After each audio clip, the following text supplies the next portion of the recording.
Welcome to Go Get This Podcast, a podcast where we haven't quite decided yet, but we're going to be doing anyway. I'm Colby. And I'm a leper that was voted most likely to lend a hand in high school. You can call me Fee. Where the hell did that come from?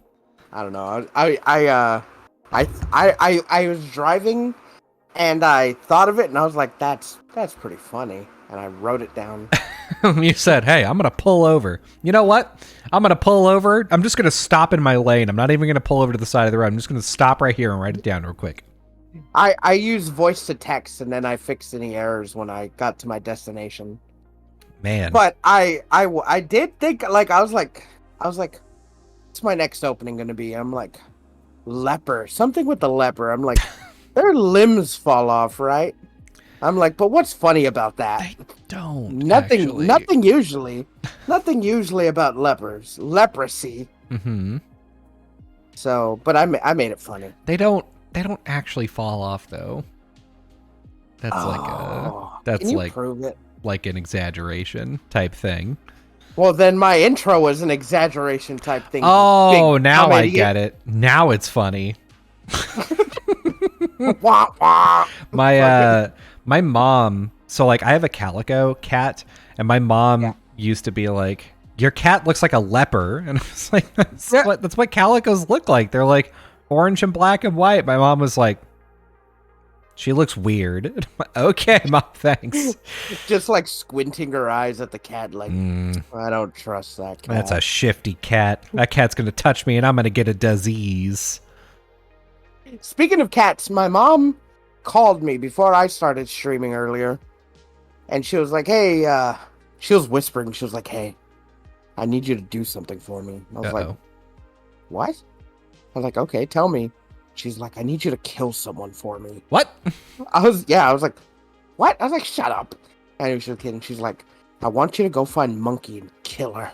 I was like, Mom, shut up. She's like, I've just seen what you're doing. Don't hurt my cat. I was like, okay.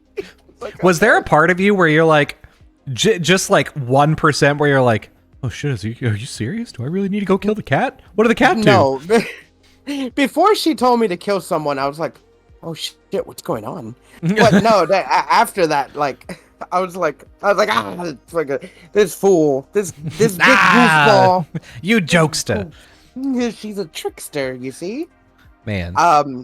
So yeah, that was a cat story for today. I'm proud of you for not killing your cat. I would never. I love my cat. Yeah. Look, I do love my cat, but then she always comes when I'm streaming, and like I don't mind if she comes and hangs out with me while I stream, but like I don't have a desk or a big area where she can like hang out. So like she wants to jump and like knock the keyboard and mic and everything over, and I just can't have that. My cat is so.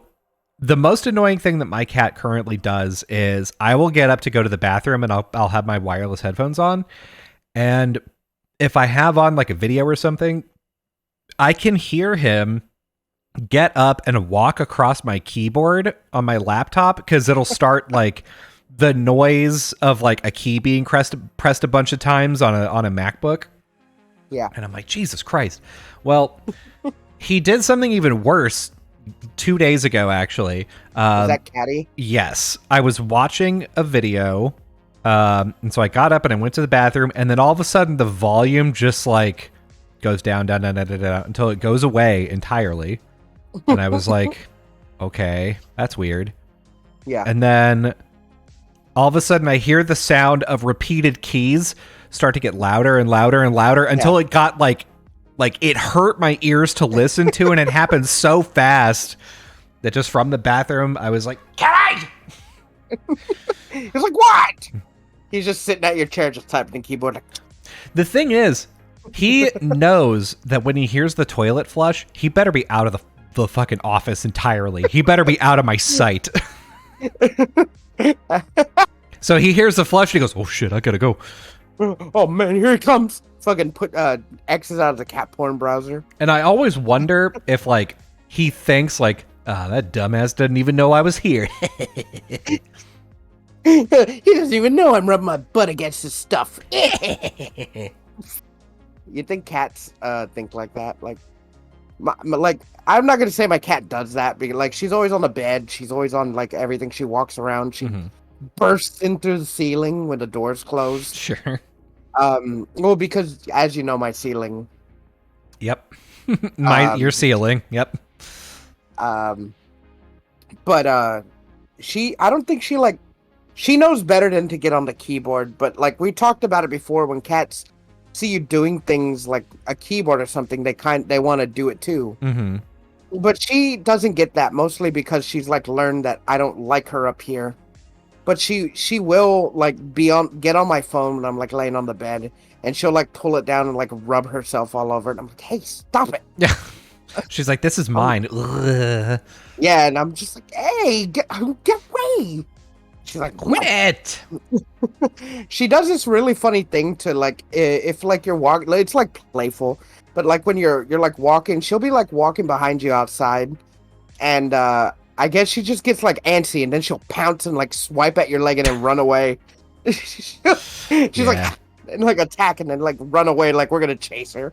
Yeah, cats will do that. Some like Catty for a while there would just like hide under a bed, and if you walk too close to him, he would jump out and like bite your foot and then run back in. Yeah, I just think it's funny how like she's walking like normally, like, you know, you're walking with her like side by side, and she's like, hey, guess what? And you're like look down, and she just fucking swipes you and runs away. I got you. Like, was that a tag? Am I it? Yeah, I'm like, for real? I'm like, is this a cat game I don't know about? And you know what? Like, speaking of cats and cat suits, Fee, a very important movie just came out. Oh yeah? Felix the Cat? No! It's a Super Mario Brothers movie. That is a movie. It's just that is a movie. It came out. We saw it. It came out last week, and we saw it, baby, on the same day. And we haven't really talked about it since in Discord or anything. But I did want to say that pretty much everything we discussed before the movie came out kind of came true. Oh, did it? Yeah. Tell me. What did we predict? And we got right. It's an isekai. Luigi got separated at the beginning of the movie, like we predicted. Sure did. Was there anything else? There was. Those were the only predictions. Well, I did make the prediction that Toad would die. He didn't. Oh yeah, you did. We have that TikTok about it. That's true. It's one of my favorites. Mario, I'm losing blood. You really were Super Mario, bro. So Toad wasn't as annoying as I thought. No, he was great. He was great. Yeah, he was kind of just there. Honestly. Yeah. Okay. Overall, my impressions of the movie, pretty good. Entertaining. I wouldn't give it an A-, but I would give it probably B+. Yeah, I'd give it a B+. I'd say just a flat A. A-. I think it deserved it. I think just with the visuals alone. Yeah, the visuals were really good. And there were a bunch of like visual Easter eggs as well. Stuff to find if you had a keen eye. I saw a lot of Easter eggs. Yeah. I thought the visuals were top notch. The pacing was definitely D. Yeah, the pacing.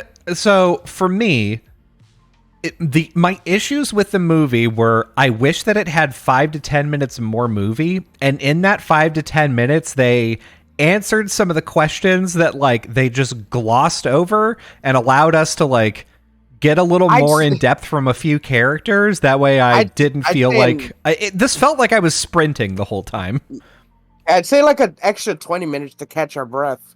Yeah. So, for instance, I think one of the most egregious ones is Peach and Mario and Toad. They show up at the Kong Kingdom. They open the door and there's a monkey man. Yeah, a monkey man. Dressed in an 80s style outfit. Yep, in a blazer. And he's like, "What do you want?" And they're like, "We want to talk to the king." And he's like, get in my cool car. And then they get in his cool car, and then they drive really fast all through the Kong Kingdom. Monkey. They kill a monkey. They do. There was an explosion. Yeah, you are right. And then we never see him again. So yeah, why? Listen, you don't got to show. He went to the Badlands. That's what happened. There's a couple. Honestly, there's a couple of deaths in the movie. Yeah, if you think about them, yeah, sure. Listen, I'm saying right now that there was a few deaths. There was a couple of Koopas that duped. Jesus me. They died. You just can't help the rhyming. No, I can't. So they're in this cart. They take off real fast. They go through a waterfall, and then they're in the king's palace. Hey, did anybody stop to think about two things? What is the name of this monkey that is driving them? Is it Funky Kong? Is it not? No. This guy wasn't funky. Is it Driving Kong? No, he was. Who Kong is this? What's a cool 80s descriptor? Fucking Wolf on Wall Street Kong. No. A descriptor. Oh. Suaves. No, not suave. Rico Suave. Suave Kong. Maybe Suave Kong. Suave Kong. Yeah. But so they like, we don't know who this man is, but also they never once explained why the Kong Kingdom has cars. They're just like, nah, all the Donkey Kongs, they love cars. They fucking love cars. It's like, okay, why? They had cars. They had a death arena. Mm-hmm. Just they're a little bit advanced. I mean, they wear clothes. They have cars. Mm-hmm. They have arenas, but they still live in a monarchy. Yeah. A monkarchy. Monkarchy. Yes, thank you. Yes, there you go. And to be fair, like, they're not that different from the Mushroom Kingdom, right? Mushroom Kingdom lives in a monarchy. They have like an advanced pipe system and a very inefficient bank. Oh my god, I would hate to live there. Mm-hmm. Having to fucking punch a damn block to get all my goddamn coins.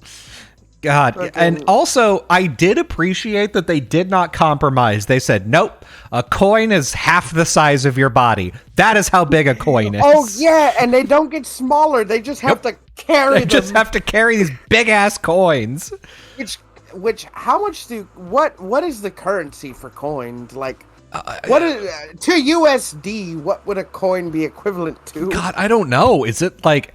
For how you can't carry more than 5 or 6 coins at the same time. It's got to be worth somewhere between $100 and $1,000 per coin, right? If we have to like go real world terms, I mean, it is pure gold, and it's probably about as big as an ostrich egg.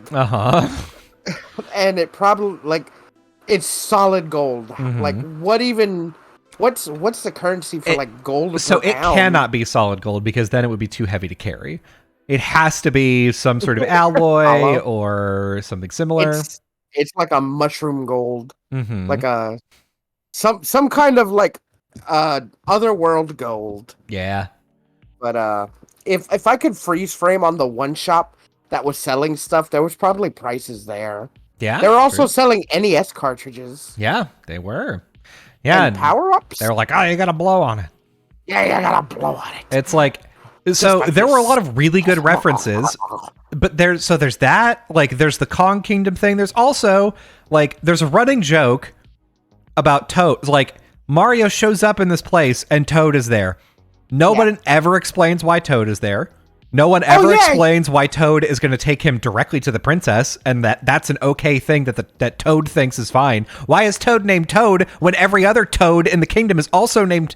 I mean, other things, but like. Well, like, they themselves are toads, but you never specifically hear anyone call anyone else by a name. Not true. Other than that one Toad. Other than there is one other Toad. Toad calls another Toad Chanterelle. Oh, which is a mushroom type. Okay, well then maybe they're all named after mushrooms, or because like if we think about the games, like in Paper Mario, maybe they're all like tea names because you had like Tasty, you had like Tasty, and you had what's the toad that Toadsworth. I mean, Chanterelle does start with a C, so that breaks down immediately. Yeah, but there's a T in there. Chanterelle. Yeah, no, the Shan is silent, but Toad is stupid, so he doesn't know how to pronounce it. Yeah, so we know that there are toads with other names, but this toad is named Toad. Can you think of one person whose name is human? Oh shit! Give it a little bit. I bet there's some fucking celebrity or like eccentric like Los Angeles person that's like, I'm gonna name my son or daughter Human with like an X, a silent X. Freaking. I mean, I'm sure there are people out there named Human, but like, I don't know. That's a joke that you could obviously put in that would just make sense. Yeah. If Mario was like, wait a second, your name is Toad, but all these people are toads, is that, well, that's weird, right? There's a joke there that you could very clearly make. I think the better joke would be like Mario like leaving. He's like, come on, Toad, and all the other toads like, well, which Toad? Me or him? Yeah, well, like, me. No, him. He's Toad. Him, her. And him. he's like, yeah, but I'm Toad. We're all named Toad. It's like Night at the Roxbury. That would be good. Makes sense. Yeah. So like, here's another thing. They get into the castle super easy. Yeah. Like, and it's stupid too. Not stupid. Well, kind of. It's dumb how he gets into the kingdom. But yes. I do like that when he gets to the kingdom, the guards are like, hey, buddy, what are you doing here? And he's just like, I came to see the princess. Yeah. And then the guys like, the toads like look at each other and they're like, I don't know nothing about no princess. I think your princess is in another castle. And they not this castle. Not this castle. And then Toad's like, Mario, I got this. Then he just fucking starts stir-fry cooking in front of him. And he's like, Mario, go. They're distracted. Yeah. Why? Okay. Why does Toad know how to cook? Like, is that his specialty? Right? And why was he out in the fucking mushroom forest? And why when Mario showed up was he like, I got to take you to the princess? Like, it makes sense if he was like, oh, the only other person that I could think of that like kind of looks like you is the princess. But Toad makes it sound like, oh, listen, all the toads, if they have a problem, we just go and talk to the princess. And then he gets up there and all the toads are like, you can't come in and talk to the princess, dumbass. Here's the thing, like, they made it like clear that like humans aren't a thing in this world other than the Peach and Daisy, probably, because Sarasa Land does exist. But Daisy or Peach came through the pipe from the human world. Presumably. Yeah, they dropped that lore because as a baby they show her coming through the pipe being raised by toads, and then they made her a fucking princess. Yeah, they were like, wow, this thing that we found is actually way more capable than us. I would actually feel pretty good about you ruling us. when I think about it, the fact that you can kick ass kind of means that you should be king. Well, I mean, to be fair, they're all small, and Peach is like really tall and capable. Yeah.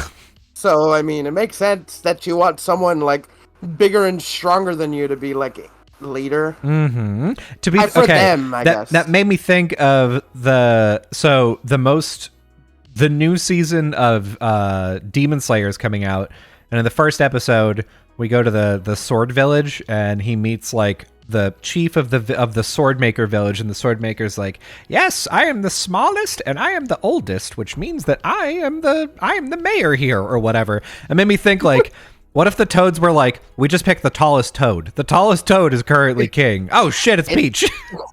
It's like Invader Zim. Their leaders are literally called the tallest. So, something like that. So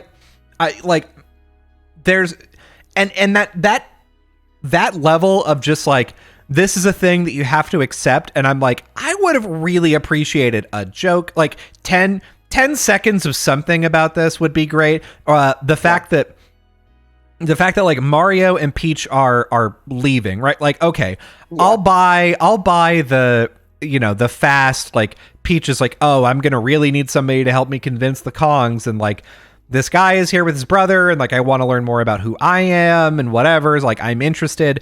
I could buy that without a lot of like setup because you know they had that conversation that led nowhere and did nothing except for drop lore and then be like, well, that's it, bye. Yeah, she was like, I'm from another world, you're from another world, you tell me what that's all about. Yeah, and then they just smile and then the sun sets and you're like, fucking, well, okay. they do the training montage first for a whole day. Yeah, they do the training montage and then on their way out, Toad shows up and is like, hey, I'm gonna go with you. And Peach is like, no, toads are small and scared. And he's like, I'm not scared. And she's like, okay, you're in. Motherfucker, why is he not scared? Like, well, I mean, he lives on the outskirts of town. My guess is like he's what's that Wii U game, the Toad Explorer game? Yeah, Captain Toad. Yeah, Captain Toad Treasure Tracker. He's Captain Toad. He's the Toad. That's what I'm imagining. But we have no confirmation of that, and also you have no idea that he lives on the outskirts. We just know that he was there when Mario showed up. Yeah. Because the movie did not tell us. Yeah, I'm guessing Peach just was like, well, he really wants to come. I guess just bring him. Yeah, you know what? Whatever. My favorite thing was Mario. I had a feeling they were gonna do this, but Mario's like, "Oh, I hate mushrooms." Yeah, and that's like his thing. He's like, "I hate mushrooms." He says that when we meet his extended family he lives with, which is another thing. How the fuck old is Mario in this movie? Good question. Because Mario, if you told me Mario was 45, I'd be like, "Yep." If you told me Mario was 25, I'd be like, "That does kind of make sense that he's still living with his parents." All right, sure. But he don't look 25. No, he's like 20, I guess. Because, like, he lives with his mom, his dad, one of their grandparents, another brother, two brothers or a sister? Or what, like, one of them was married to the brother? I mean, I don't know. Maybe one of them was an uncle. Yeah. I like the uncle that kind of looked like Luigi. Same. I have to tell you, that Mario's family were like unused concepts for Mario and Luigi. Oh, really? Yeah. Okay. That's kind of cool. Spoilers. I mean, this whole thing is spoilers. Yeah, spoilers for this movie. Yeah. A little late, but I'm telling you right now. Charles Martinet did voice Mario's dad. Yeah. And Giuseppe. And Giuseppe, yes. I love that his name's Giuseppe. What's the most stereotypical Italian name we can give this man? Giuseppe! He's the jump guy at the Punch-Out diner. Punch-Out Pizzeria, baby. Yeah, Punch-Out Pizzeria, where our titular characters, Mario and Green Mario, see their plumber commercial. That's right. And he's like, you think we did too hard on the Italian accent? And Giuseppe's like, no! It's a perfect! It's a perfect! Which it's great. I also like that they did acknowledge that they had Charlie Day and Chris Pratt do the high-pitched Italian stereotype Mario voice from the games in the commercial, which made me be like, oh, thank God this wasn't in the whole movie. Yeah. And, like, I also really liked the beginning of the movie to, like, let us get to know sort of, like, Mario and Luigi. Like, you get to see their personalities. Like, Mario's like, nope, we've got a job to do, and if this van is broken down, we're just gonna run there through this construction site, and, like, Mario's, like, laying down the groundwork for Luigi to come behind him, and Luigi's a big bumbling idiot who carries the tools. It's great! It's so good. And then we also meet their, in our human world antagonist, which was Spike. I wouldn't say antagonist, but I mean, mean guy. Bully. Mean guy. Big tall mean guy. He's like, you quit the construction crew. You're never gonna make it. Why do plumbers don't wear white gloves? Yeah. Hey, oh, you stupid Mario. Like, I also love the fact that Mario's dad is like, oh shit, man, hater. You're a failure, and you're gonna bring your brother down with you too. And Mario's like, I'm gonna fuck you. I gotta leave. And then he's like, what'd I say? Yeah, the mom's like, oh, come on. He's like, what'd I do? Fucking Mario goes to his room to play Nintendo. Oh, it's so good. It is so good. And Luigi's like, yay. you don't bring me down. Then they made out. Yeah, And yeah, that was the weirdest part. he was like, hey, you know what would cheer you up? And he pulled his overalls off. So like, for they were a little bit close. No, like, they weren't. That is 100% all you in your brain, V. This is, I know. You were telling on yourself right now. No, I don't ship Luigi with anyone, which is another thing I wanted to bring up. I don't know if I mentioned it in Discord. That I was on Twitter, right? Mm-hmm. I was on Twitter, and there's a artist that I follow that ships Luigi and Bowser, and they were like, I was really upset they made Bowser so mean. I'm like, he's a bad guy. What is it? What is the ship name? Is it Green Gaze or? It should be.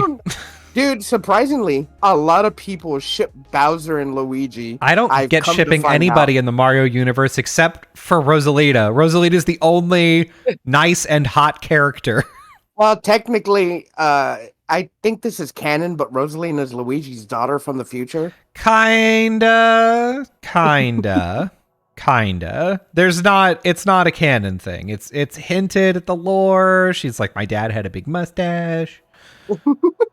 Didn't they show a green silhouette of him or something? Yeah, but it doesn't mean anything. Could be anything. So yeah, the movie overall I think is good. It just needed some time to just like room. Yeah, just like, I don't know, give the production another 2 months. Just like add in a couple of jokes, like pepper in some jokerinos, pepper in just a little lore, or like they peppered in lore as they were speed running the dialogue. Yes. And the other thing, so Mario, they gave Mario a personality that I liked. They gave Luigi a personality that I liked. They gave Bowser a personality that I liked. Peach's personality could have used some work, not because of like any of the dumb incel criticisms of her. Like, I thought the fact that like she could, like, that she was like willing to take up arms and like fight for her kingdom was cool. Well, I like that.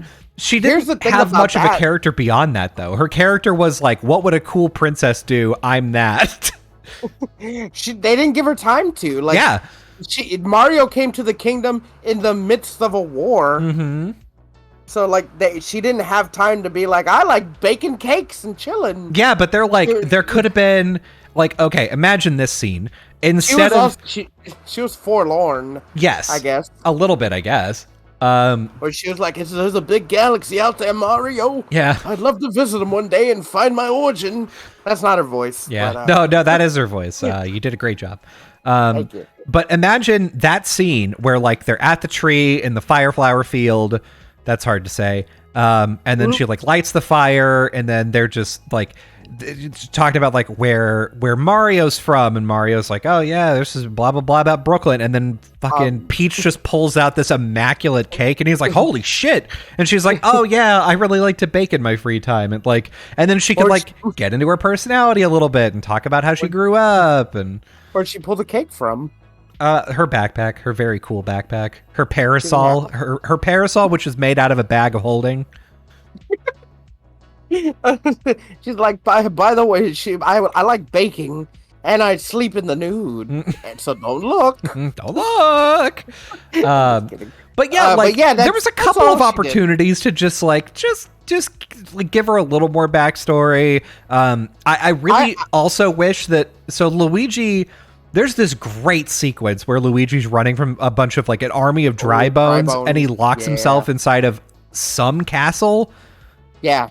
But it's like not an abandoned castle. It's not Bowser's castle? Well, no, here's what I thought it was. Like, it's because they're in a dark land. Mm-hmm. I'm assuming it was like a ghost house from Super Mario World. Like, there was just ghost houses like spread around the world. But it was a castle. It wasn't a castle. It was like a big mansion. It was a castle. It had spires like a castle with brickwork like a fucking castle. That was a castle. Well, no one can tell me it wasn't a castle. Then maybe it was an abandoned castle. Like maybe that castle was there before Bowser took the land. Maybe. How would we know? Yeah, it's true. Or maybe like it belonged to the Shy Guys. They were there.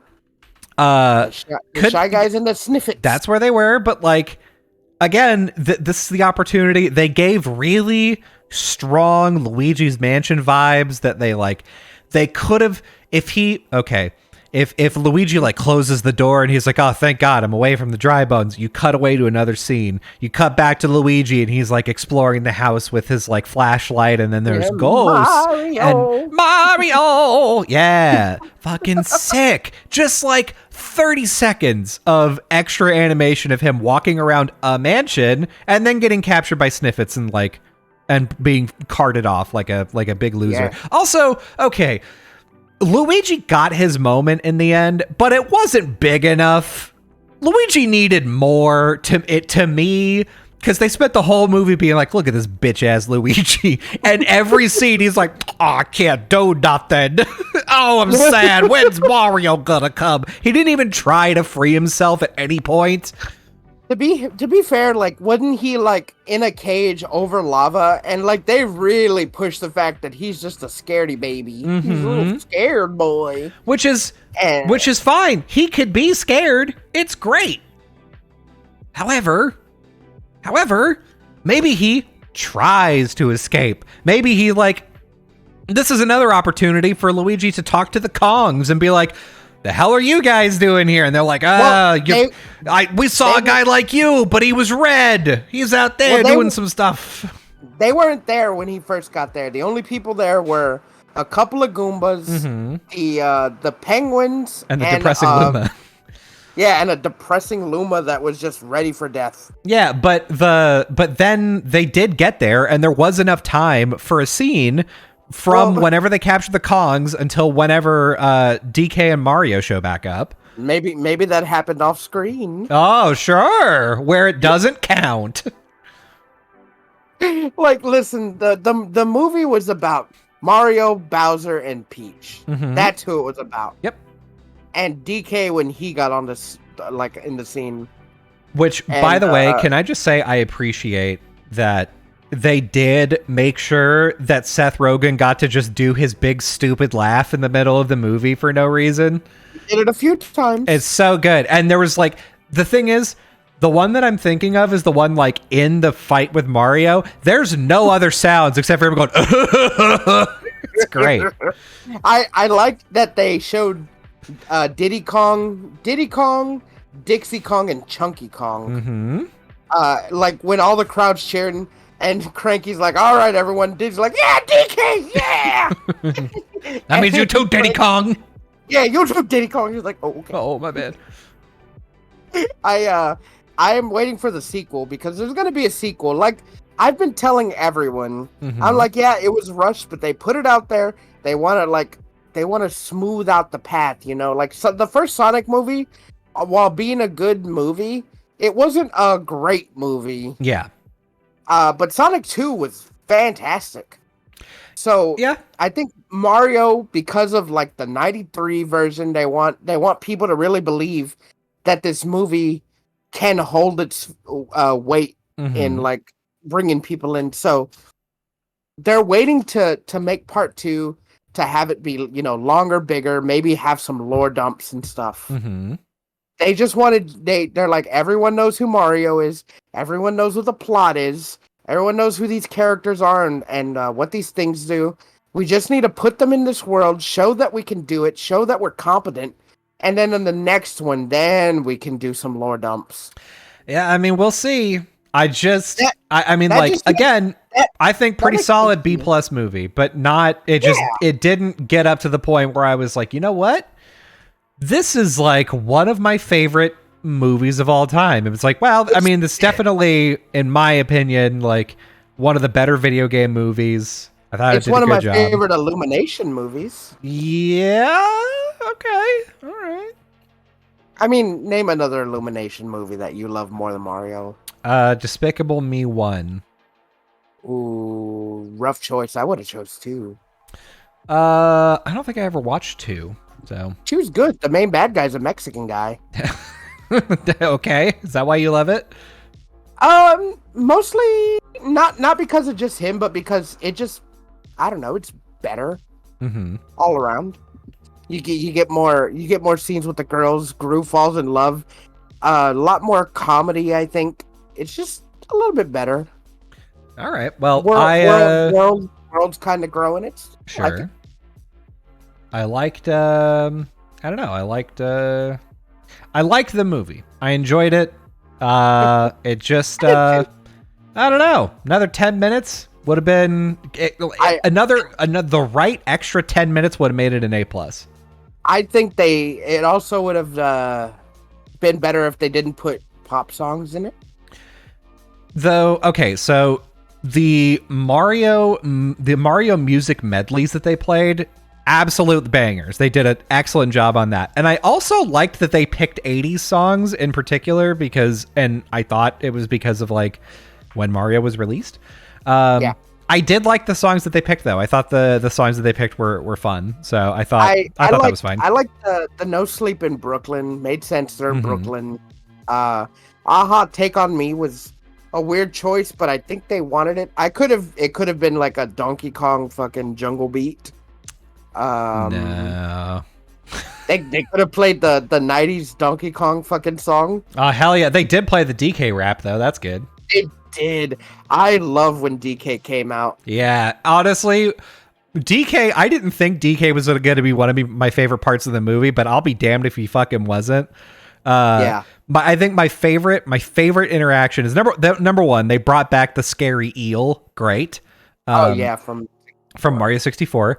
But Mario and DK are in the stomach of this eel, and they're still being shitty to each other, and Mario's trying to reach out an olive branch and be like, you know what, your dad's disappointed in you, my dad's disappointed in me too, and you're expecting DK to be like, oh man, you know what, we could be friends now. Instead he's like, yeah, well, your dad sounds like a smart guy because you fucking suck, Mario.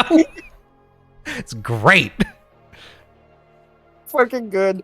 But then here's another funny thing. Like, they got swallowed with DK's cart. Mm-hmm. And they find the rocket barrel, and they rocket all the way from the eel's mouth, which was in the middle of the ocean, to Mushroom Kingdom. Hell yeah, they did. In one fucking go. Yep. Like, it didn't stop. Yeah, so I think it was also a callback to, like, DK, because they have, like, barrel rockets in that game. Mm-hmm. So I want to say that's, like, a little callback, maybe a nod, but I thought it was neat. I think one of my favorite scenes that caught me by surprise, that I, like, fucking belted out laughing, was when Bowser was, the first time you see him after stealing the Superstar, he's just like, oh, with the Superstar, we're gonna take over everything, and, I'm gonna make Peach marry me and whatever. And he's like, with the Koopas and the Goombas and these guys. And then they're all like, marry her? You're like, What do you mean? And he's like, yeah, with the Superstar, she's gonna see how cool I am. She's gonna marry me. And one fucking Koopa's like, what if she says no? And Bowser fucking kills him. Just fucking murders him. Turns him directly into a dry bones. Yeah, just fucking burns him alive. And God. That caught me by surprise. I fucking died. I was like, I was dying in the theater. Honestly, so good, so funny. I think they did a great job at that. I will say that joke they played in the trailer, right? The Koopas, Goombas, and whoever these guys are. Yeah. Literally every time I'm like, Spinies. They're called Spinies. They're called Spinies. Dude, They're called Spinies. Right? They're called Spinies, you son of a bitch. Say their name. Say their name. Yeah, dude. Same. I was like, they're Spinies, or even Spikies. I would have been fine with. But I'm like, come on. There's two of them. Remember their names. Remember their names. Come on, my friend. And there was another cool part, when they're on the Rainbow Road, which was a really cool scene. Mario fucking killing Koopas, and they make the paratrooper crash, and he's like, oh, you haven't seen the last of me, blue shell! And he launches his fucking blue shell to them. Yeah, fucking nothing, apropos of nothing, right? Like, yeah, just, oh, can all Koopas do that? I know they can't. Is this one special because he has a blue shell? I guess. Why? Could you maybe just explain it? Give something. Maybe he gets the power when he becomes a blue paratrooper. I don't know. Or maybe whenever Peach, like, maybe Peach is there and Peach is like, oh, Mario, you gotta watch out for that guy. He's got the blue shell. Fucking something, right? Like, something to where it's set up like this blue shell thing is a issue. Yeah, but and the thing is, they're like, oh, but you've played Mario Kart. That's their line of thinking. I'm telling you. Mm-hmm. They're like, this is a thing from the game. You know it from the game. People are here because they played the games. No matter who is here in the theater, y'all have played one of our Mario games, so you know this is from the games. We don't have to explain a thing. Yeah, but I would like it if they did. I know. I'm telling you, next movie, we're gonna get that precious lore dump. We also, like I said, there was a lot of Easter eggs I really appreciated. Mm-hmm. I like. Here's a funny thing. After the movie came out, that of course YouTube's gonna YouTube. They were like, Peach was a girl boss, and they were like, Bowser. They made Bowser a simp. Yeah, I'm like, where have you been? I'm like, that's his whole shit, dude. Like, in Mario Odyssey, they're literally assembling the ingredients for a wedding. Like, I don't know what you want. In Paper Mario, like, he steals Peach to the moon to marry her. Yeah. In Paper Mario 1 as well. Like, in Super Mario, they all the Marios, he steals them. Even in the first animated Mario that was in Japan only, he steals her to marry her. Yeah. That's the joke. Yeah, that's fucking, oh god. And the person that did that, by the way, his name is Shadiversity. He's on YouTube as like a medieval. Isn't it Shadcock or something? Nope, it's Shadiversity. There's two different. There's Shadman who does hentai, and Shadiversity is somebody completely different. Shadiversity is he's a YouTube like medieval armor and sword creator. And he also has a channel called Night's Watch, which is where he's like, oh, Bowser's a simp and fucking Peach is a girl boss. His brother actually is Jazza, who's like a very famous art YouTuber. It's so everybody is like, man, that fucking sucks. I thought this, like, I don't know, this is like Jazza's brother. I thought he would be not a shithead, but it turns out he super is. Sometimes you can't help who you're born with. Yeah. Just like Mario. Just like Mario. Here's the thing, like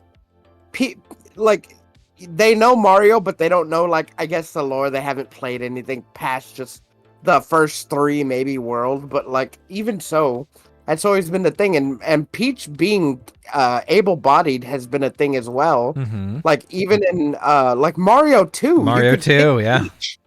You could pick Peach throughout the whole game without Mario. She's got the dress hover. Yeah, she's got the best. She honestly best pick. I would always pick her because she could fucking hover. Yeah, and she was tall. But yeah, that's what confused me. I was like, what are you talking it's just about? Embarrassing. It is embarrassing. The whole movie, I didn't have an issue with anything besides the pacing. Yeah. Bowser was perfect. He was funny. He was the right amount of mean. Mm-hmm. It was great. Like, even at the end, he was just like, oh, Peach. He's like, as we're getting married, I'm going to kill all these people just for you. Yeah, I'm going to sacrifice these people for you, for our wedding, because I love you. Like, what the fuck? So okay. Oh, yeah, fucking just... You'd think she was going to be okay with that? He really fucking did. He really did. Yeah, and he was just like, if she says no, then I'll just genocide her entire kingdom. Yeah. So just listen, kill all the toads. It'll be fine.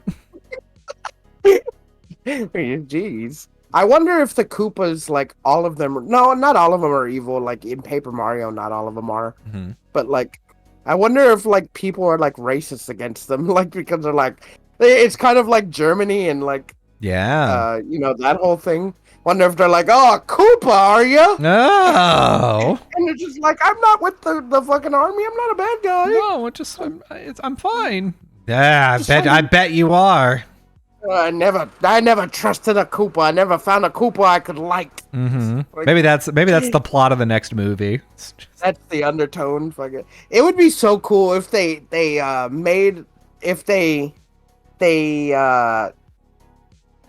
what is it called? Took the plot of Paper Mario and made that into a movie. Yeah. Because they did take like elements of plots of different movies or of different games to sort of like make one thing. So that makes sense. But here's another thing. Like, what is a superstar, and like, why did the Penguins have it? Yeah, is there only one? Yeah, is there a respawn point for it? Yeah, like, why wouldn't the Toad Kingdom have one? And how did they move it? Did the Penguins just build their castle around the respawn point of the Power Star?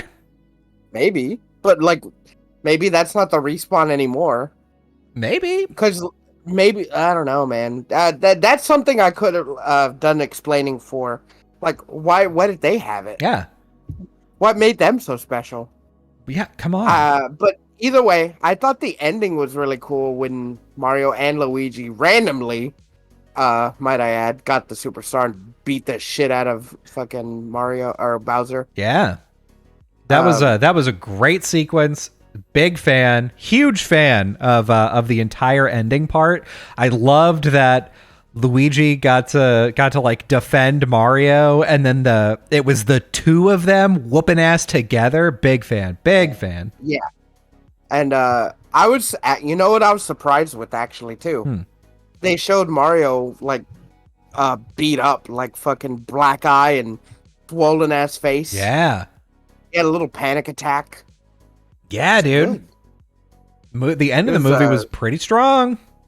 Brought it together, and then no one ever dared ask why this weird mountain fortress appeared in the middle of Brooklyn, probably killing hundreds of people. Yeah, see, that's the other thing. Again, like right after that sequence, Bowser's defeated. Hooray! Mario wakes up, is doing his morning routine, and then him and Luigi leave the house from an identical bedroom into the Mushroom Kingdom. And I went, I'm sorry, what the fuck is happening? Do they live in the Mushroom Kingdom now, or? They live there now. They're the Super Mario Brothers. Yeah, they're the Super Mario. Do they go back to Brooklyn? Are they? Maybe they can, but like. Why do they have an identical room? They're gonna have to go back to Brooklyn because of the final end credit scene. Yoshi's in the real world. Yeah. I also missed that because I saw that there was a post-credit scene. They put Bowser in a cum jar. Yeah, Jesus Christ, in the middle of the credits, they did do a mid thing with Bowser singing, and I was like, oh, that's it, got it. And so we left, and then I looked it up on the internet later. So yeah, no, my sister did the same, like, because me and her went to go on my birthday, and we're watching and we saw that scene, and she's like, oh, that was a good movie. I'm like, wait, there has to be one more. Yeah. I'm like, there might be. I'm like, we could wait. And she's like, all right. She saw the movie completely high, by the way. Nice. But she also liked the movie. She loved it. Good. Yeah, I kind of needed to pee and leave, and I was like, I think that was it. Yeah, no, I saw it and I was like, ooh, that was the thing I was wrong about. So, they showed the Yoshi egg in the underground where Mario and Luigi found the pipe, which if you saw, and they used the underground theme from World 1-2. They also had a sign that said 1-2 when they went down there. Nice. But Yoshi egg was there in the real world, so we're gonna see Yoshi in the next another Yoshi. Yeah. The Yoshi in the next movie, because we saw Yoshi already. We did. Yep. But what's it called? Shit, lost my train of thought. Fuck. I'm waiting, Fee.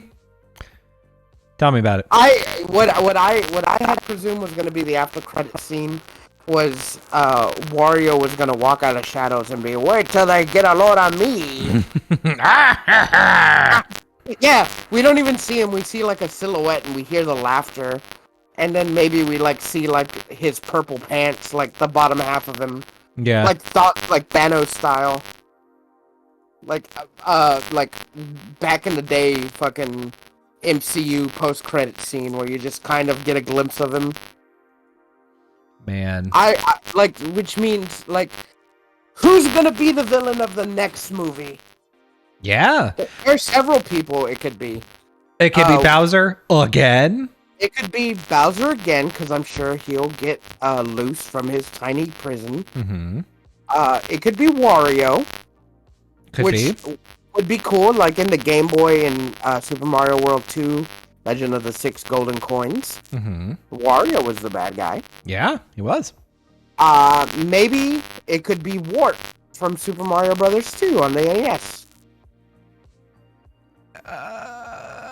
Yeah, so the problem with Wart is that Wart looks too similar to Bowser, and I think that's going to be confusing to audiences, because it was confusing to me as a kid. I was like, why does Bowser look like that? That wasn't confusing to me. Surprisingly, he looked like a frog. Well, I'm glad you're so damn smart.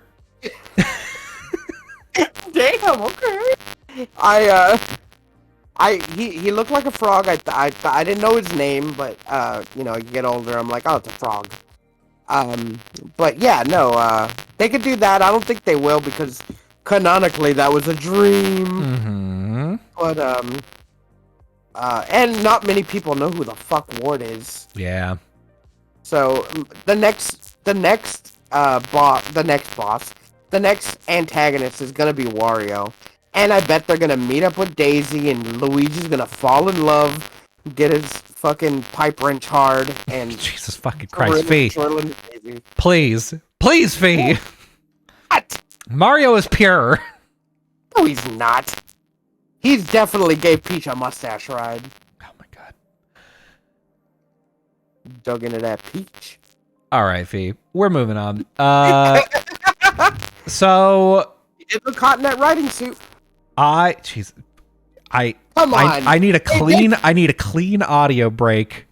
They did a close up on her butt when she got on the motorcycle. You can't tell me they didn't. You get one more, Fee.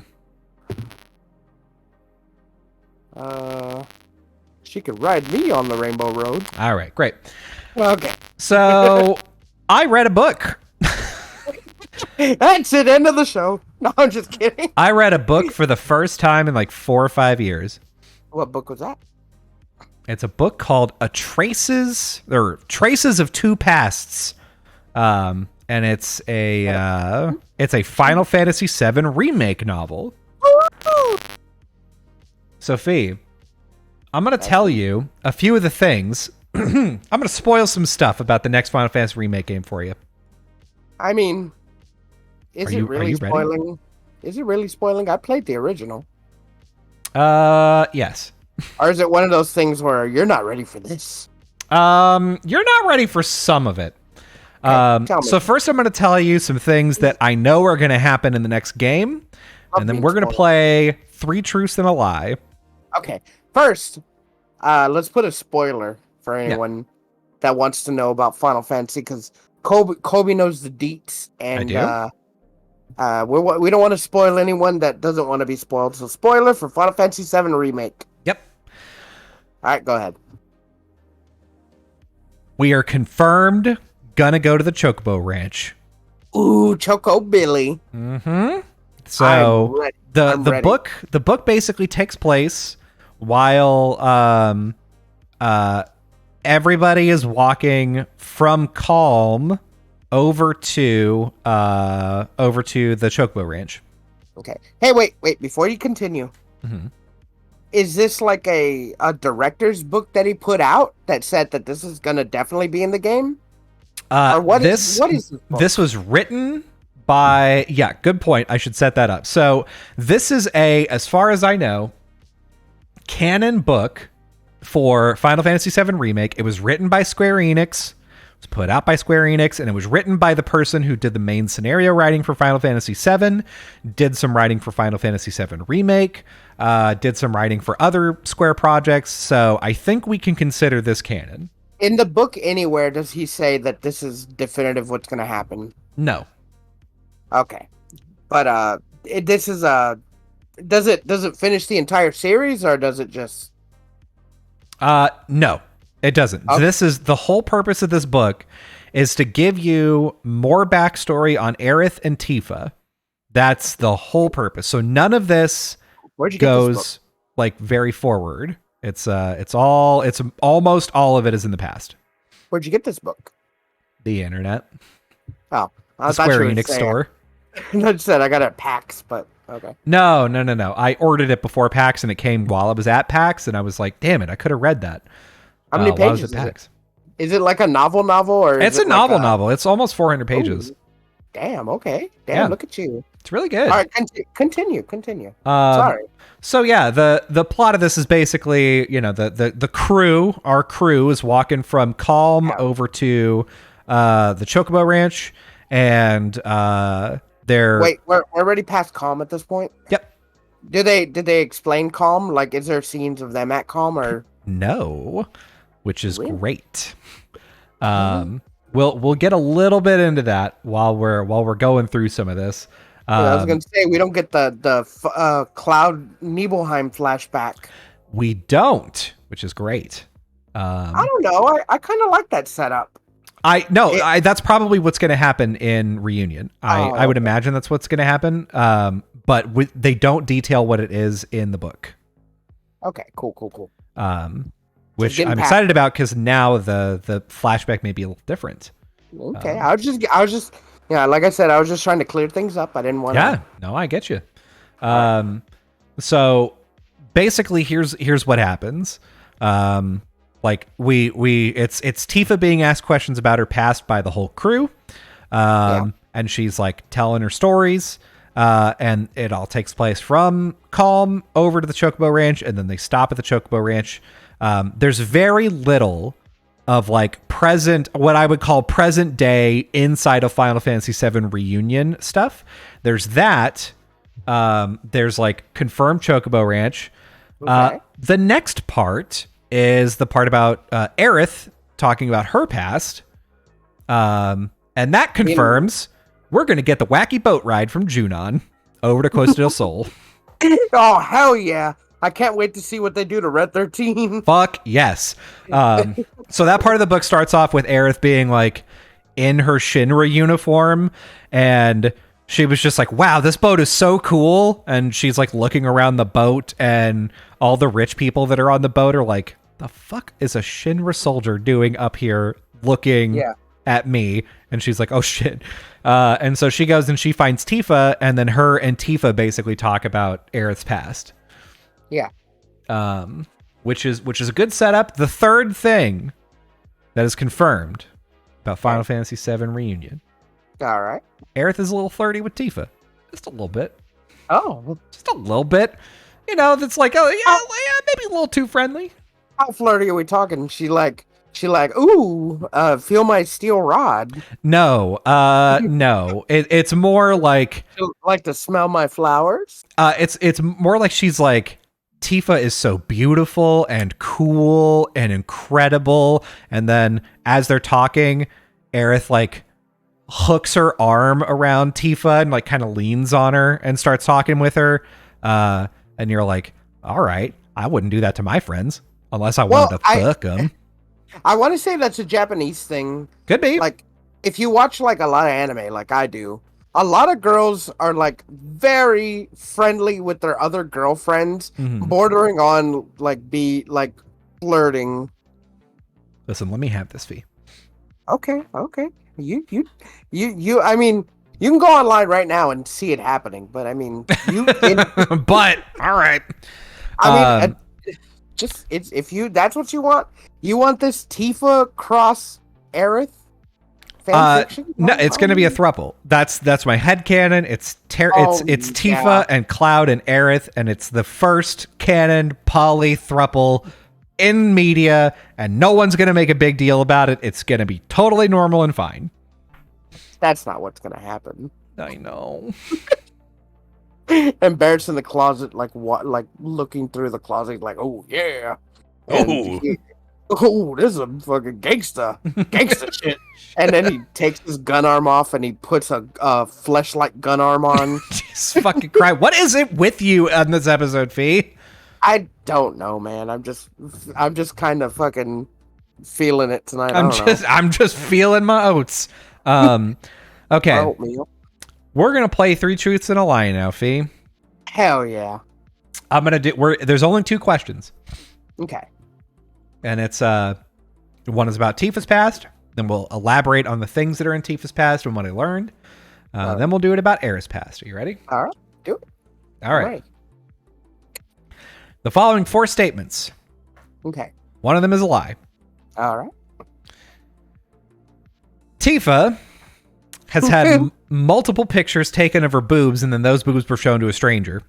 Oh, that's for sure the truth. Tifa is in a ton of medical debt. Tifa basically taught jazzercise. Okay. And Tifa lived in a shipping container. Oh, shit. No, we know that's not true from the original. I'm going to go ahead and say the boob one. You were 100% wrong. The correct answer in this case is this was a trick question. They're all true. Oh! These are all things that happen in the book. Wait, what do you mean live in a shipping container? She lived in a house. Yep. She does in Final Fantasy VII Remake.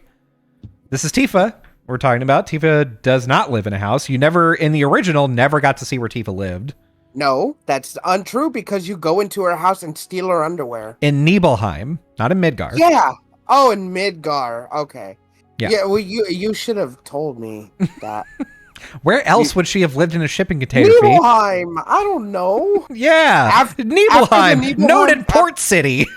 After the Nibelheim fire, how was I supposed to know? All right, so this is where we're getting into the real shit. Okay, so Tifa starts talking about her past, right? Yeah. She's basically talking about growing up as a girl in Nibelheim, and her and her 3 guy friends. Yeah.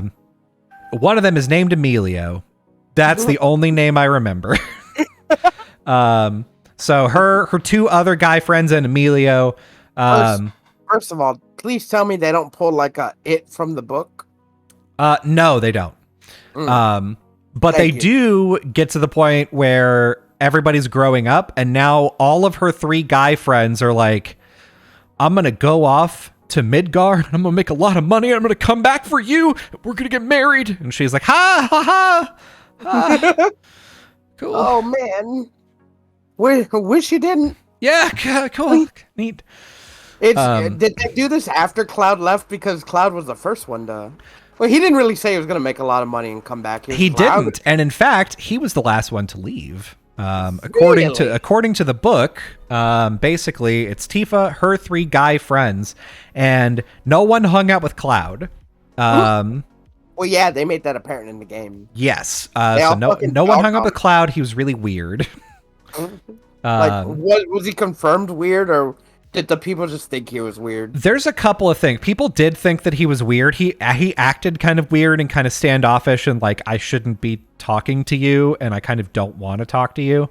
But Tifa also found out, like, basically, so all of her guy friends are like, I'm gonna fuck you, and she's like, nah. And then they all leave. They all go to Midgar. And my favorite thing is that 2 of them, like one of them hitchhikes his way to Midgar. 2 of them are leaving to go join Shinra. And what they do is, if they have the equipment spare, in order to like, sort of like bolster everyone's spirits and be like, this is a great thing, what they do is they send a helicopter to pick you up. That way you leave in style to go to your Shinra training stuff. And like everybody in your town's like, oh shit, like they're leaving on a helicopter? That's fucking dope. So they do that for her 2 friends. So they leave, and then Cloud basically comes up to Tifa and is like, tonight after dark at the water tower. And Tifa's like, what? Okay. And then he just runs away. She's like, what a fucking weird guy. And the rest of the night, she's like, why is he so weird? She's just like, I don't know. My cat likes him. And every time my cat gets lost, he seems to be able to find my cat really easily.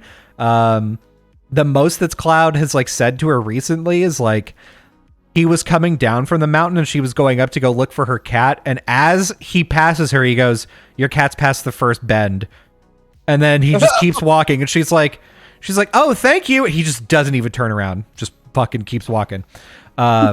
She's like, why is he so fucking weird? God, that guy.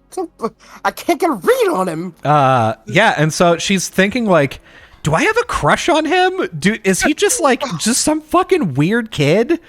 Why is he so weird? Why is he so weird? He's so hot. So hot. But damn, he's so hot. So she's like feeling kind of conflicted because she's like, I don't like all of my 3 friends that are like, I'm gonna come back and take you to Midgar. She's like, nobody asks what I want to do. They just they're like, I'm gonna come back and fuck you. And that and you're sucks. Gonna be okay with it. And Cloud doesn't, and that's better, maybe.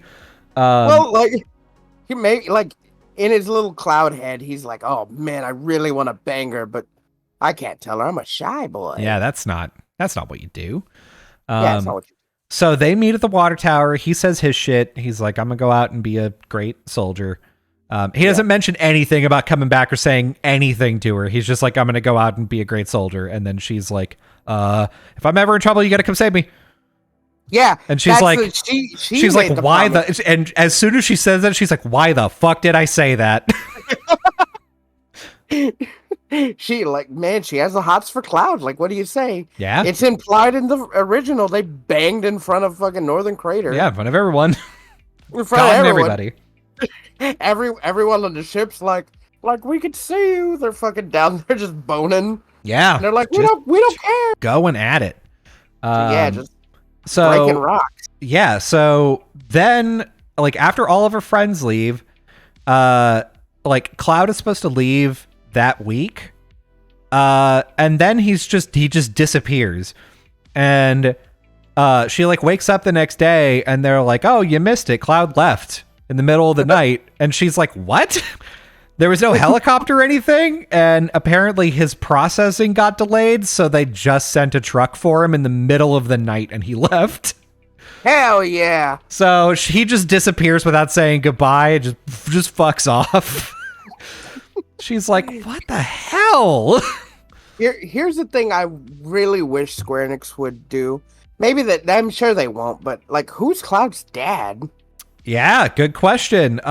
They did say, so basically his mom, Claudia, lived in the city, like in Nibelheim. Yes, yeah. Her name is Claudia. I know. When I saw the name in the remake, I was like, fucking Claudia. Shut the fuck up. I mean, that's her name in the original too, so. Yeah. But so she, apparently... Cloud's dad was just like a traveling dude that came in, and he like they fell in love really quick, and then he left. So Cloud's dad is just some dude. It was Dio. Like it was Dio. Yes, that's where Cloud gets his power. Not from JoJo, but See, I thought don't you know the guy Dio? From Gold Saucer. Yeah. It's that guy. But I mean, Cloud is blonde, so it could be Dio from JoJo. We don't know. I mean, Cloud's mom's also blonde. True. Two blondes don't make a right. Two blondes don't make a bland. So they like, so basically that's Tifa's childhood. She basically taught jazzercise. This is true. There's a wandering martial arts guy named Zagan or Zagan. Oh yeah. I know about him. So he shows up and he's like, hey, basically, I'm going to teach you how to like move your body and keep yourself active and healthy for the rest of your life.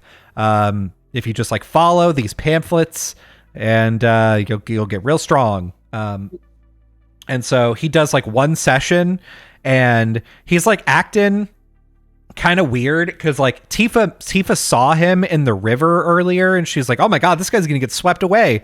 And she's like, do you need help? I'm gonna go grab like a branch or something. And then he just jumps out of the river really high and it's like, ha ha ha ha, you have good legs. And Tifa's like, what in the fuck is happening? So he does this like lesson. His whole thing is like, he's a traveling martial arts guy who goes to different villages and talks about their culture and like learns about like who they are and sort of like food that they cook and sort of like gets a vibe for like who they are as people. And in exchange for like being able to like eat and take up their time and stuff, he will like instruct them on like how to use his martial arts to like keep yourself fit. And so you get a little bit of that in the original because you see him in Calm, and then in some of the Nibelheim scenes you see him and he kind of talks about that a little bit. Doesn't go in depth, but like he does say a little bit of that. Yeah. And so like basically he's pretty anti-Shinra, and because Nibelheim is so dependent on Shinra, they're like, actually, you probably need to leave. So he's about to leave in the middle of the night, and then he like goes to Tifa and he's like, hey, you actually show a lot of promise, and like, here's this pamphlet. If you want to like follow the exercise stuff on your own, you should. And then it turns out that like the people in the village still want to do his like morning exercise stuff, but they just can't have him there. So they pay Tifa to do it. And so now Tifa is out leading all the old people in like, yes, put your arms up to your side and like breathe like this. So like, she's doing morning exercise, jazzercise. Yeah, doing the calisthenics club is what they called it. Hell yeah. I think they do that in Japan. I think some schools do it in Japan. So. Yeah, a lot of old people do it too. So yeah, that's like, she basically taught jazzercise. That's awesome. And that's how she learned how to do martial arts, is like through these pamphlets and through this master. And then she was also Nibelheim's guide. So yes, except here's the thing: she isn't and wasn't good at that. The day before Shinra shows up to like, you know, for the Sephiroth incident, that's what they refer to it as, is the Sephiroth incident. Oh, what else would it be? Yeah, that's what it is. So the day before they show up for the Sephiroth incident, she had to go and like find her cat, and she like is up in the mountains and like doing stuff up there, and she just like happens to come back down and like lead part of like the party to to like make the path safe. And so she gets like an undue amount of credit for the stuff that she did, and they're like, oh yeah, she's like the best one of us to like go on this guide thing. And so that's why they offer her up to Shinra, like, yeah, Tifa will take you. She's the best. Do they go in depth of when she falls off the bridge? No. Because she can't remember what happened, really. Makes sense. Yeah, she can't remember quite what happened. Do you mean like whenever the bridge breaks during the Sephiroth incident? And then Cloud's dead, like, this is your fault, you little son of a bitch. Oh no, that's the incident from like when they were 8. Yeah, so that she doesn't have a lot of memories of, and that's actually whenever Cloud started being really weird. So yeah. Well, I mean, like, Tifa's dad just blamed it on her. Yeah. He did a fucking, what's it called, like Kevin Home Alone? McAllister? Yeah. Look what you did, you jerk. You little jerk. Cloud's like, oh, okay. He's like, well, it wasn't me, but okay. So the Sephiroth incident happens, and I think my favorite thing, nice little hint, is that in the book, she's like, yeah, and so, you know, then the next day Shinra showed up, and well, I mean, we all know what happened then because Cloud told everybody, and I think it's Red 13. He's like, oh, so did it happen the way the Cloud said that it happened? And Yep. Tifa goes, yep, sure did. Yeah, that's when Tifa's like, that shit didn't happen. Yeah. You weren't there. Hey. So then we zoom forward. Tifa wakes up in a hospital, Whoa. Okay. So the Sephiroth incident happened. Tifa wakes up in a hospital. She has no idea where she is. Turns out, after the Nibelheim incident, basically she was taken to a hospital in Corel. And from really there, far. yeah, in Coral, yeah. So from there, her master Zagan, because he was there, they were like, okay, we want to like take her to Shinra HQ to like let her recover and like from her injuries. And Zagan was like, I don't believe that for a fucking second. And so he's like, I have somebody who follows my martial arts teachings who lives in the slums. And his mom is a doctor, so I will send you to them.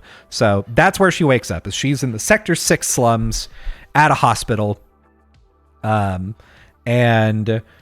this is where she gets a ton of medical debt. So basically, they're like, hey, do you remember why you're here? And she's like, yeah, like I remember what, Sephiroth did.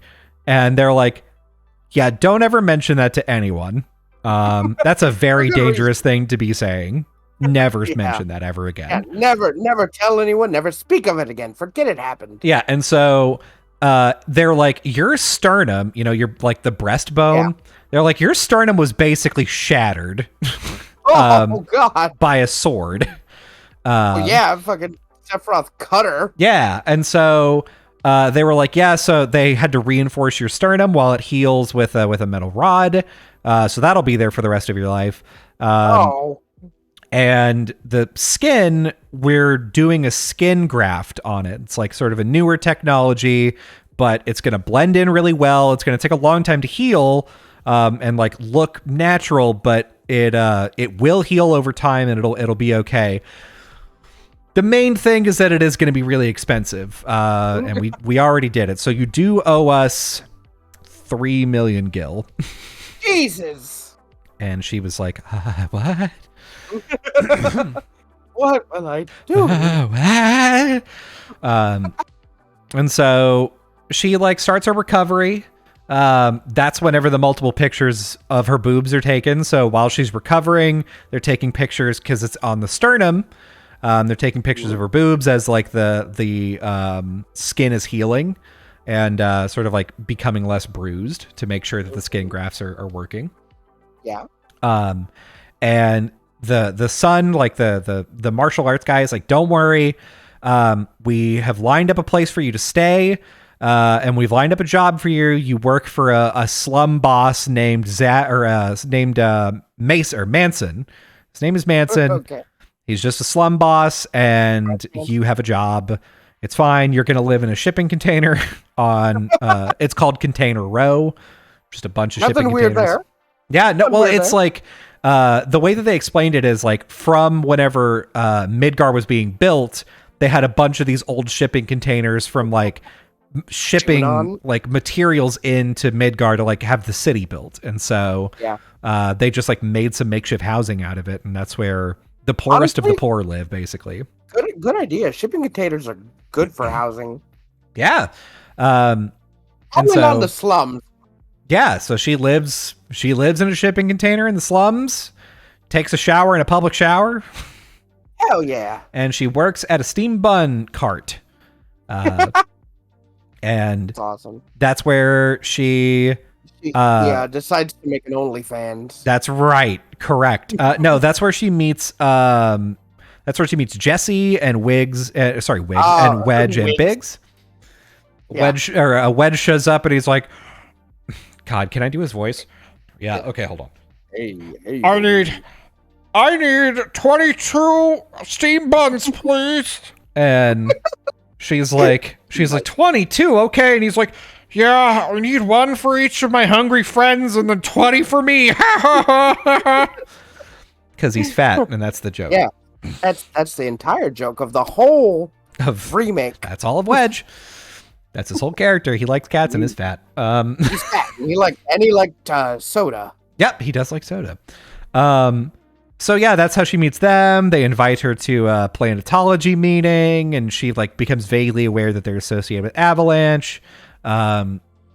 eventually she goes back to the doctor and they're like, hey, this old lady has a bunch of like, she got scratched by a monster on her back and we want to do a skin graft on her. So we showed her your pictures of your tits to be like, hey, look, the skin graft is healing. And the old lady is like, oh, that's so lewd. Nice. Get that out of here. Those are some nice hooters. And she turns out that's Marl, the landlord for Tifa's apartment. Yeah. And so like they kind of become friends and eventually they bump into each other. Like they were friends through the doctor, and then one day she was discharged, and that was it. And Marl's like, well, it took you long enough to come visit me. It's been like a year. And she's like, what are you talking about? You didn't like leave an address or a phone number or anything. And she's like, I did. I left it with the doctor to give to you. And she's like, I don't trust that fucking doctor now. That son of a bitch. Yeah, this motherfucker. And yeah, basically the Seventh Heaven was a bar run by an old guy, and he is a master cocktail guy, but he's getting so old that his hands can't shake drinks anymore. Yeah. And so they need someone who's hot to be able to like attract customers to come to this very large, very expensive bar. Yeah. So that's how Tifa starts working there. He dies. And now like the bar is basically left up to like Marl and Tifa. And there's the secret room that's under the bar, and Barrett and Marlene had been homeless for a year at that point, and they offer the room to them because Marlene is so cute. Yeah. So now he's there, and they're starting to become friends and stuff. And it turns out the $3 million in medical debt for Tifa was actually inflated. So they raised it up by 3x because the son of the doctor needed the extra money to pay off the crime boss, and so she kicks the shit out of him. And the son or the boss? The son. Oh, okay. The boss actually runs the steam bun thing. Yeah. But the mom is in on it, and the crime boss is the guy who runs the steam bun thing. So he was like, yeah, I knew it was happening the whole time, but like, I don't know, you were really good for business and you're really hot. So I didn't want to like, give you a reason to leave. And she's like, I would have worked and paid you off like fair and square. I would have been fine. And he's like, well, I'm kind of an old, what's done is done. I'm kind of an old shithead. Sorry. And then that's that. Now she runs the Seventh Heaven, and the story ends with her like, with Red 13 being like, please tell me that you kicked the shit out of that guy that may charge you the extra money. And she's like, oh yeah, I did. And he's like, oh, good. Good. Now I can sleep. Now I can take a nap. So that's Tifa's past. Oh, nice. Was that like most of the book? No. That was the first half. But luckily the Aerith half is actually kind of more sort of emotional, less event driven. So here's 3 truths and a lie this one isn't a trick question. Okay. All right. 4 things. One of these is a lie for real this time. Aerith knew Biggs growing up. Oh, no. Aerith's adopted mom had mob ties, hence the big house. Makes sense. Aerith's mom had Shinra ties, hence the big house. Ooh, that makes sense. The flowers around her adopted mom's house are because of Aerith. I say the Shinra ties. You would be wrong. The incorrect statement is the flowers around her adopted mom's house are because of Aerith. So bad at this. Yeah, so basically, like, this takes you through her and her mom escaping from Shinra HQ. whenever Shinra finds out, like, oh, actually Aerith is an ancient too, and she's got like the same sort of abilities that her mom does, they start like really torturing her mom to like do more and more unethical experiments. And so she's coming back like weaker, and she gets addicted to painkillers because she's in like so much pain and losing so much blood all the time. I mean, that makes sense why she died in the off the train. Yeah, so she like, the thing is, they escape Shinra and they take the train down to, I think, Sector 3 or Sector 4. It's Sector 4. Sector 4. Sector 4, and she's supposed to go to Sector 3 because that's where, like, the guy who's a Shinra employee who, like, helped them escape, that's where he lives. But instead, she heard about a church in Sector 5, and she's like, I hear nobody goes there, so we're going to go and live there instead. Yeah. Was the guy helping him out Sung? Nope, it was a guy named Fab, I believe. Oh, that sucks. Yeah, Fab does. I really like Sung. Sung is pretty cool. I agree. But yeah, then her mom dies, and she's like really in shock about it, and that's whenever her adopted mom like takes her home with her. And she's like, I don't know what's going on or why Shinra's chasing you, but like, we'll figure this out in the morning. Just like, go to bed and we'll talk about it. And then Eric's like, your husband died. A little bit later. Just a little bit later. He returned to the planet. You can trust me. It's fine. But that night, Aerith's mom shows up and it's like, hey, I hope that you and, oh God, I forgot what her adopted mom's name is. Wasn't it like, wasn't it like Mar something? Elmira. Elmira. Yeah, so Elmira. Old lady name. Yes, it is. So Elmira takes her home, and she so she's like, yeah, just go to bed. It's fine. We'll talk about this in the morning. And then her mom, Iflana, shows up and is like, hey, I hope you and Elmira are gonna get along. And she's like, oh, I guess my mom is like, you know, I'm connected to the planet, mom's connected to the planet, everything's okay. So she's like not sad that her mom's dead anymore. And yeah. I mean, I guess she was a weird little girl. Yeah. I mean, she grew up entirely within the walls of the Shinra building, never been outside. So what? No, I was gonna say, wasn't she in like the snowy mountains with Hojo? Because that's where Elmira was at first when she got pregnant. Yeah, so Iflana got pregnant from Dr. Hojo. No, Hojo. Was it Hojo? I thought it was the other one. No, wasn't it implied that like Hojo had like sexually assaulted her? No, I thought that it was like the doctor that like Hojo's mentor that like. No, because wasn't Gas like the one that was like, oh no, it is Gas, yeah. It is? Okay. Yeah, so she was born in the Icicle Inn, I guess. But then she moved to the wasn't Vincent in love with like someone there? Because Vincent was there. Yeah, Vincent was in love with his wife, not Iflana. Oh, okay, yeah. So yeah, that's like she basically finally escapes, and she's like living out her fucking life. And it turns out that Elmira, she is married into the Gainsborough family. Her husband Clay,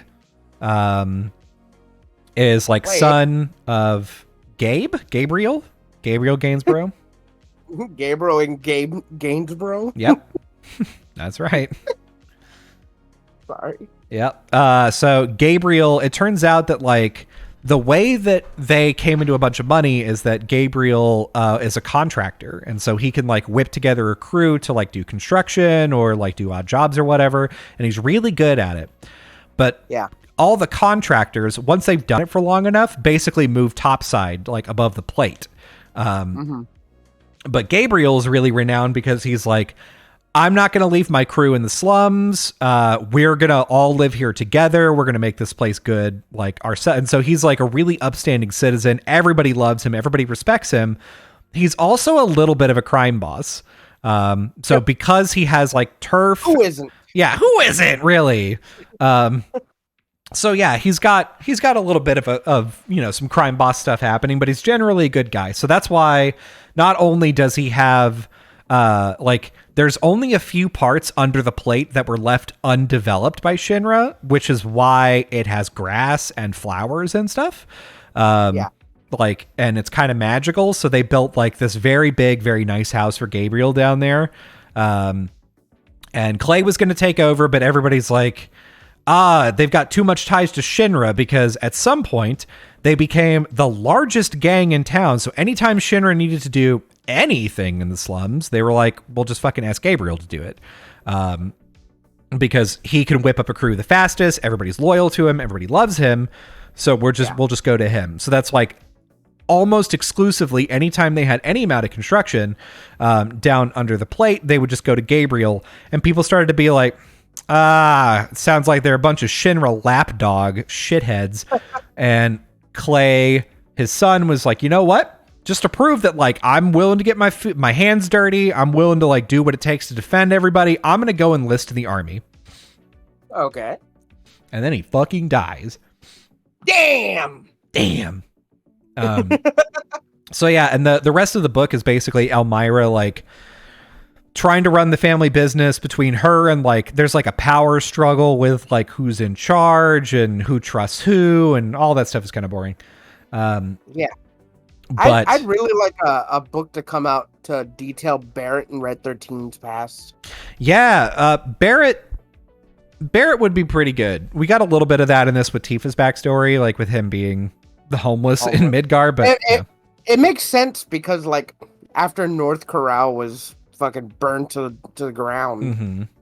Like, where did he go? He probably wandered around till he found himself in Midgar. Yeah, so I think that is exactly what happened, and he had been in Midgar homeless for like a year with Marlene.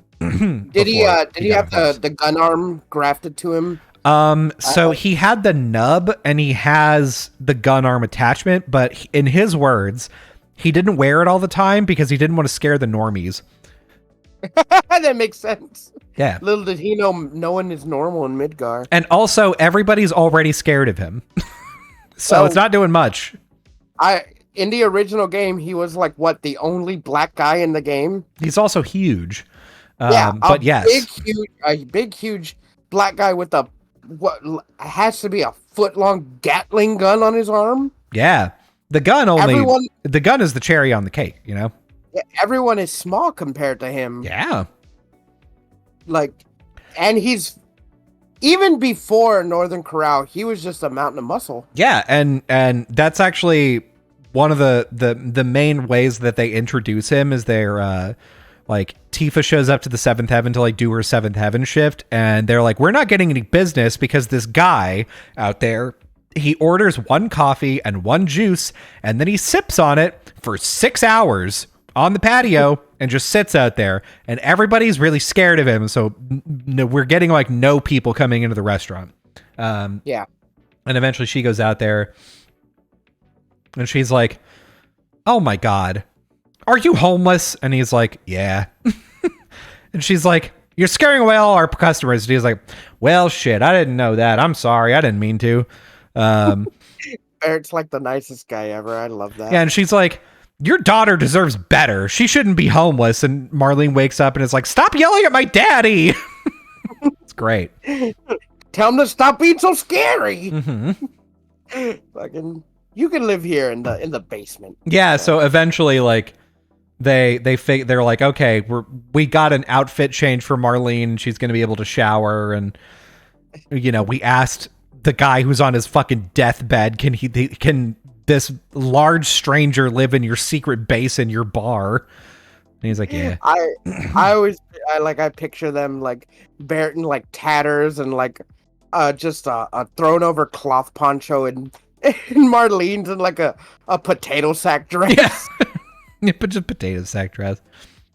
So good. Very funny. That's very good. I really like the extra lore dump. I can't wait for Final Fantasy VII Reunion. Yeah, there's only one more thing I've got to tell you about, which is that Aerith knew Biggs growing up.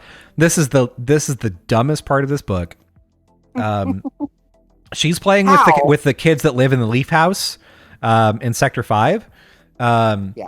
And one of them is, I guess, like, basically her mom's, like, business associates, like, kids come over, and Aerith, like, panicked and used a fake name, but it was a fake name of, like one of her friend's daughters, so it was, oh yeah, call me Rana, but Rana's like this other person's name, and so this kid is like, you stole my sister's name, you should apologize.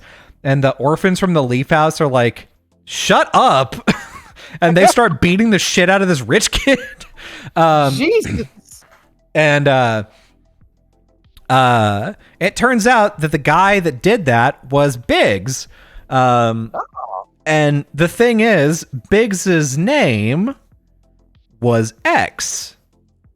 Just the letter X. So nothing else, just X. Yep. And where did Biggs come from? He's an orphan from somewhere. And he just showed up at the Leaf House. No one knew who he was or anything, so they called him X to like refer to him. And like he didn't have a name. They just referred to him as X. And then after a period of time, he kind of liked it. He was like, yeah, you know what? Just call me X until I come up with a name for myself. And so whenever this rich kid was like, this girl stole my sister's name, she's a name thief, Biggs is like fucking enraged by that and just starts beating the shit out of this rich kid. And then that's whenever, because if you think about it, Biggs and Aerith never interact with each other in Final Fantasy VII. Yeah. So like they wouldn't have known each other. They wouldn't have like spoken to each other. And she only knew him as X really up until he like left. Yeah. And that is whenever he decided his name was going to be Biggs. And so her and Tifa sort of connect the dots of like, oh, that's who it is. Biggs was this kid that beat the shit out of this guy. And I was like, X is such a fucking stupid name. You couldn't have picked you couldn't have picked like John Doe or some shit. X. Call him Blank. Blank is good.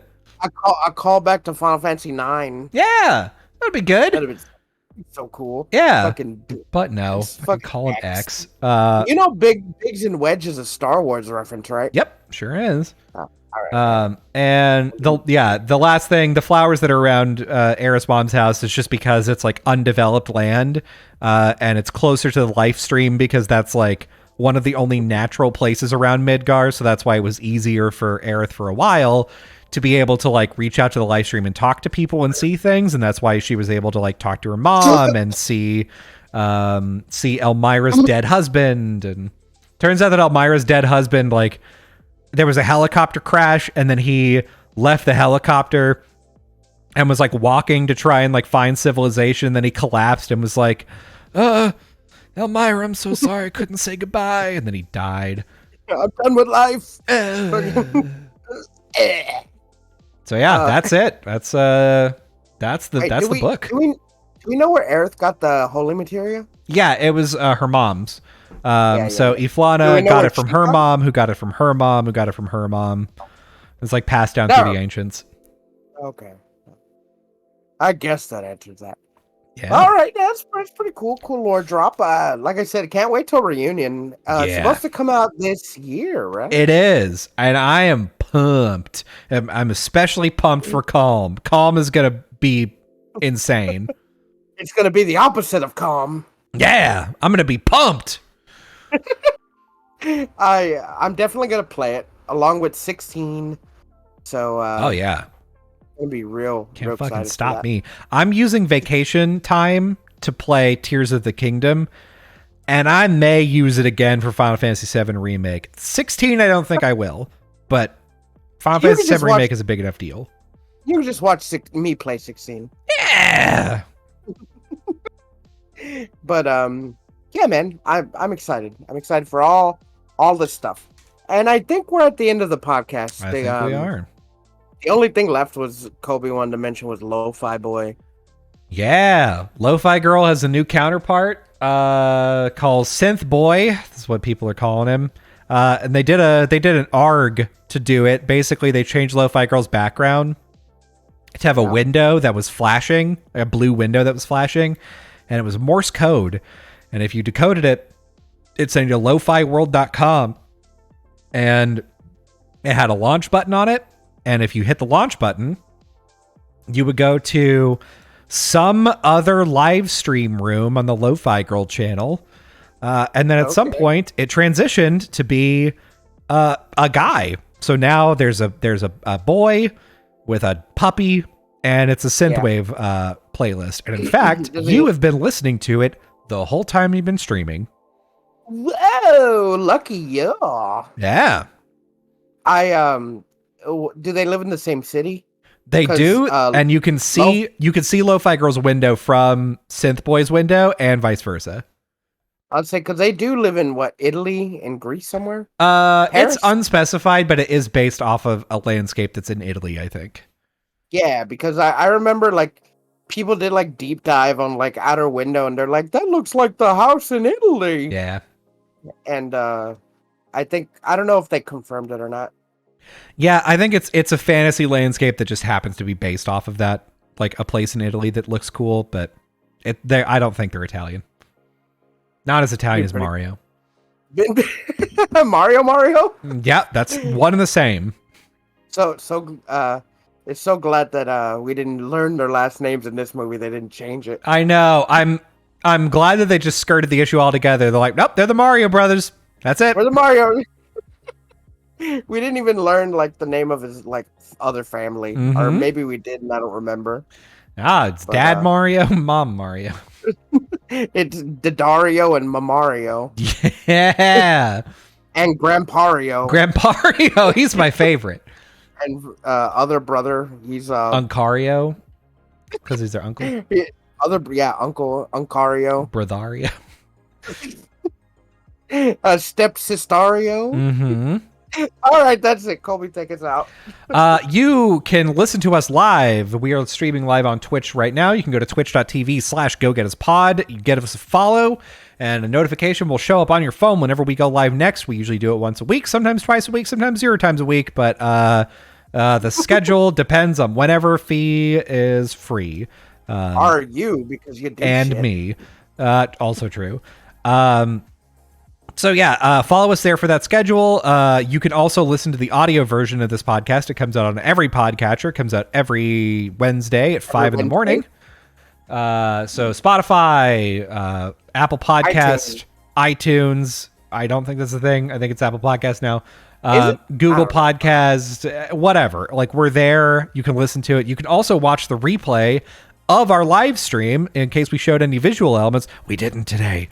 Not today. But you can watch this on YouTube later. It comes out at 2 p.m. on Wednesdays. So yeah, you can check us out there. You can also check out our YouTube shorts and our TikToks. So go take a look at us on all of the platforms, and make sure to follow. Make sure to go watch them. Follow. Yeah, watch them, like them, follow them, sub them, dom them. Yep. Just reminders everywhere. Yeah. We're on everything. Yeah, you know what? Put a calendar reminder in your phone right now. Calendar. Just whatever. Just put something for us. Yeah, put something in your phone right now, just a little favor to us. We don't ask much. To go to every social that you know and look for us, because we're there, and then follow, like, and subscribe. Yeah, you'll know it. We're not asking for a lot. Yeah. That's the Go Gettas podcast. And also, if you happen to have a lot of money, give us that. I mean, we don't have a Patreon yet. No, but like, I'm not saying I want to set up a subscription service. I'm saying if you are a listener and you have $10 million, give us 1 million of that. It won't even you. Yeah. You don't even have to give us 1 million each, although you could. You could. But just 1 million, and we can split it, me and my boy. Yeah. But yeah, go and do that. But before you go and do that, I want you to go to your nearest manhole. Wearing your nicest plumber outfit.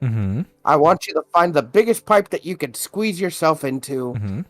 Go into the pipe and try to get yourself isekai to another world to save the princess to get boned. But then a big spiky turtle steals her away. then you gotta go get him. You gotta go get him. You just gotta, baby. I also like that the Mario movie confirmed that Bowser is a turtle. Yeah, he's a big turtle. Just a big turtle. I thought he was a dragon. Nope, big turtle, big weird turtle. You think he got made fun of when he was a kid? They're like, why you got all those spikes on your back? And he's just, not if you look like baby Bowser. Like, actually, he just had a big head when he was little. He probably according to Yoshi's story, he was the boss of that game. True, he was. What a good game. Yoshi's story is great. Also, I did think whenever you said find the nearest manhole, I was like, are you talking about your butthole fee on the last one? I mean, if that's what you want to do, and someone's like some guy's butt is an isekai tunnel to some other world, by all means, go get it. Go get it, I guess. You can't say, well, I guess go get him. Go get him. Go get him. Go get him. He's out there. Yeah, he's got that. Somebody's got the black hole butthole. He's got the magic twink hole. We have to go. Bye.